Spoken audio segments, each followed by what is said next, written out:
Hey everybody, it's Blockchain Brother. Today we're at Midland Mall with another way to earn crypto in Cyrils economy. Today I introduce to you Hivemapper, a revolutionary project where you can earn crypto for capturing street view data.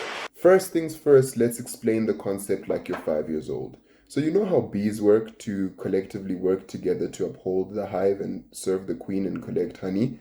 Essentially, Hivemapper is trying to do the same to build a map. They've given people around the world dashcams, and we're each individually contributing to build the world's freshest map.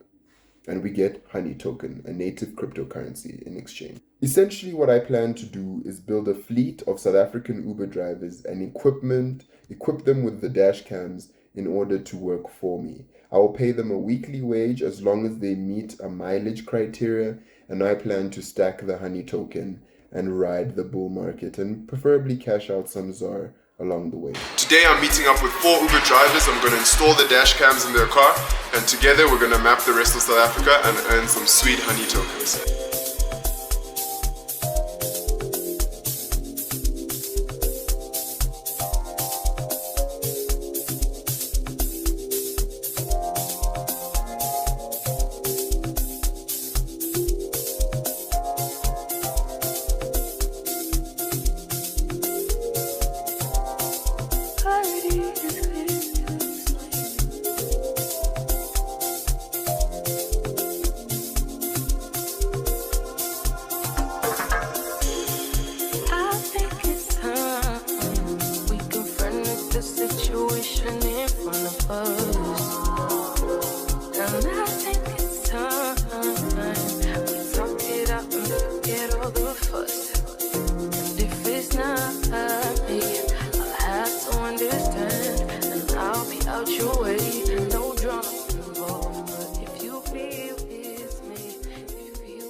So let's look at the net emissions model and how Hivemapper remains sustainable.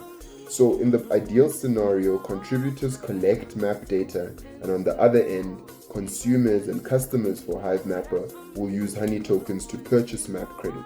When map credit is purchased, new honey tokens are minted onto the blockchain and thus rewards us contributors. So you're probably wondering, what type of customers would even use this map data? Autonomous vehicle manufacturers, city planners, road network agencies, to name a few. So, do you think Hivemapper can compete with Google? My honest opinion is Google currently collects street view data in an inefficient way and a very ineffective way. Currently, a Google Street View car costs R500,000, yet I was able to get a dash cam for around $300 and thus making it much more affordable to the common man, and we are able to build a faster, more fresher, reliable map. And that's why I believe Hivemapper actually has a chance to compete with it. So, what are the pros and cons? Personally, I love the set and forget feel of this. You can install the camera and kind of forget that it almost exists while your Uber drivers do the job.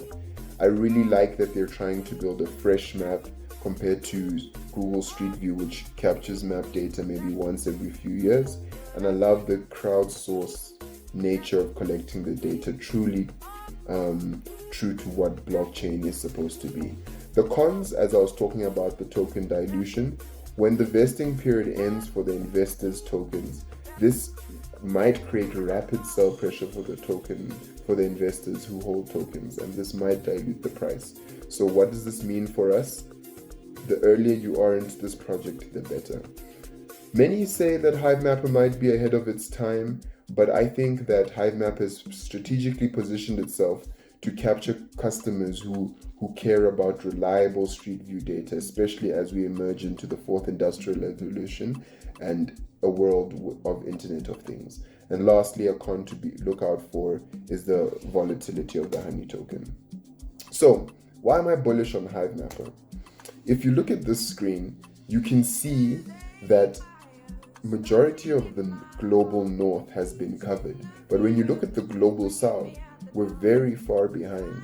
And this is really ironic coming from the historical colonial perspectives that the world has had to face in its history. I want to end this with a nice little piece of poetry. A famous poet called Jonathan Swift once wrote this poem as follows: "So geographers in Africa maps with savage pictures fill their gaps, and all uninhabitable downs place elephants for once of towns." And this essentially goes back to one of the first maps that was mapped of Africa in the 17th century. The colonialists came and went where they couldn't explore. They put random exotic things that they would probably find in Africa, like animals and wild fancy creatures. And I think how the tables have turned. We're now in 2024, we have the technology to truly decentralize the way we map the world, and hopefully African governments and African organizations can really take advantage of this, employ local people in their countries to map the world, and build a better infrastructure and services that are truly dependent on that mapping data. It's your boy Blockchain Brother. Hope you've learned something. I'm out.